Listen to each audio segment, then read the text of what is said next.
Welcome back. I'm Pastor Kelly. We are following up with our year-long Bible study based on the book We Make the Road by Walking by Brian McLaren. This week we're on chapter 35, The Uprising of Discipleship.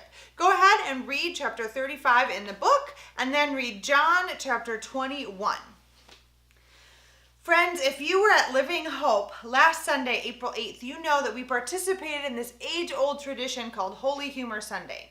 The idea is that Easter was so radical and different to most people when it first started getting explained that one of the ways people explained the resurrection was that God had played a trick on the devil. That when Jesus died, the devil thought he won, and then when Jesus rose from the dead, the devil was so embarrassed.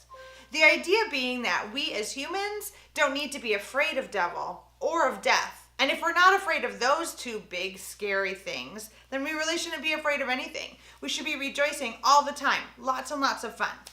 So Holy Humor Sunday was full of times where we were talking about how fun it is to follow Jesus. And in the kids' sermon, I talked about this story from John 21. The truth is, we almost never read this story in church. I just discovered it a few years ago myself. And I think this story is hilarious, mainly because it really connects to my real life, and maybe yours too. See, Peter, to me, is an everyday average person. He's not really very saintly, at least not in the Gospels. Peter's a normal blue-collar fisherman. He does not want to follow Jesus. His brother, Andrew, tells him to come, and Peter is very dismissive. Like, I don't think that guy's very exciting.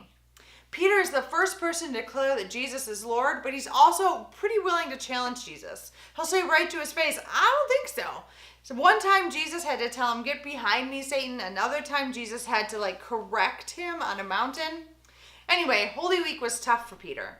Jesus flat out tells Peter, you're going to deny me. Peter says, no, you must be lying, then goes ahead and denies Jesus.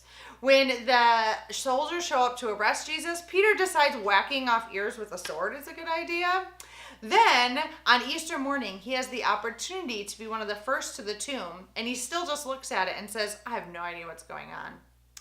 After Jesus' resurrection, Peter grabs a bunch of his fellow disciples, goes out on a fishing boat in the middle of the night, and decides midnight fishing, really the best way to deal with all the confusion that has to do with the death and resurrection of Jesus.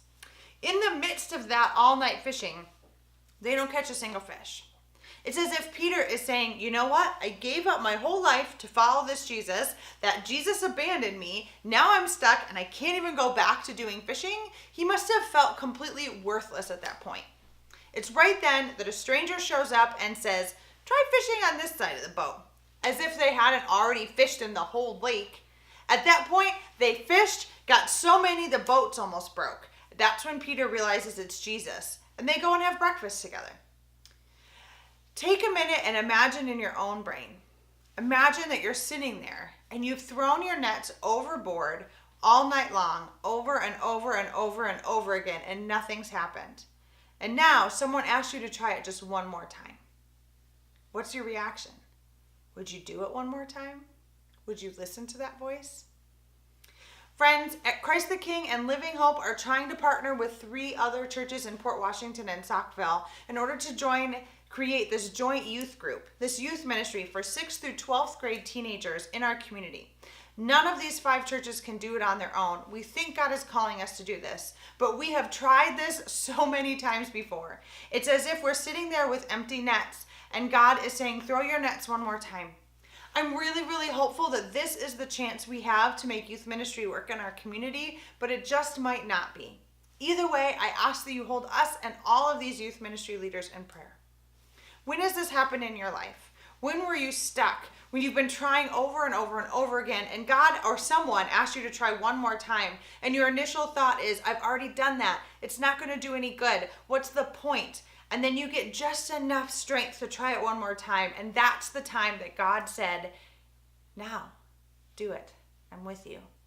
Tell me about that experience in the comments. I can't wait to hear.